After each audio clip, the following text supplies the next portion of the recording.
I want to talk to you today about a powerful shift that you can make in this moment, and that can actually be a cornerstone for a new way of living, in which you do not move from mental concepts, from thinking, but you actually move from direct experience, aka knowing. There's a few things within IMX which you can know to be true. Call this the subtle art of staying true.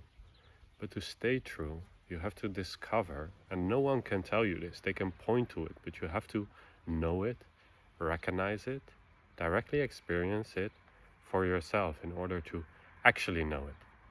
Otherwise, it's just a mental concept still, and you're still moving from the mind instead of what you could say is the heart, is the knowing, is the core, is the basis, is the foundation of actual knowing. So, within IMX, there's like this twofold thing where we talk about I am as the one thing that you can know for sure that is true, that you exist, that I am. Are you not? Yes, you are.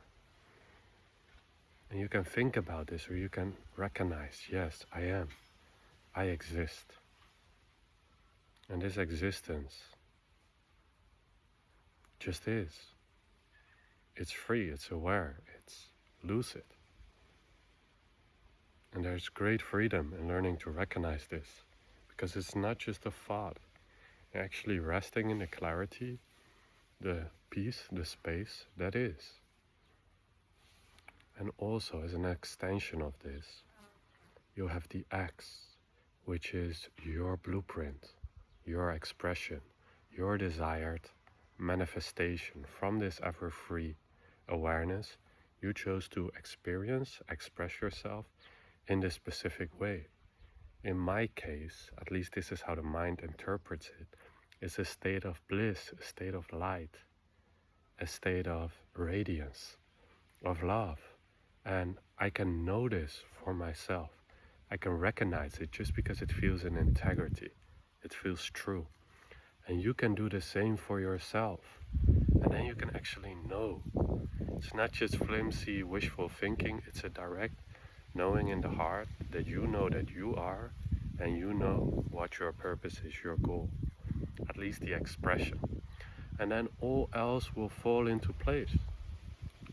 So spend some time today thinking about what is actually true. And take your time with this. You do not want to rush this process.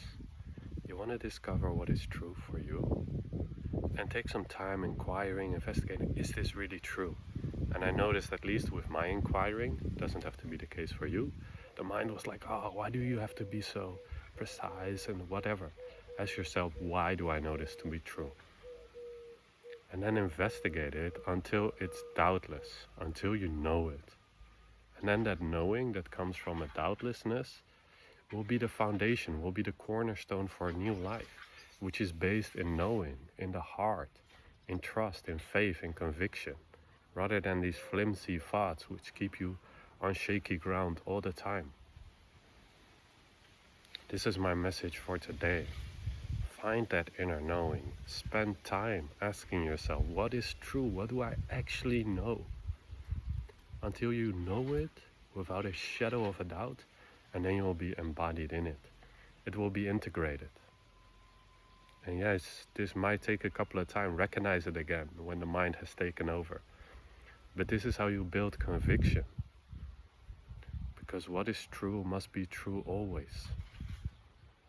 This is one of the telltale signs of knowing if something is true.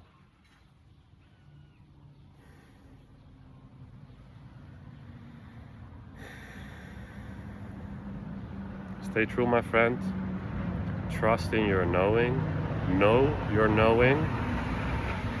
And you will live from a foundational, powerful perspective. And you'll be much more free, much more loving, much more at peace.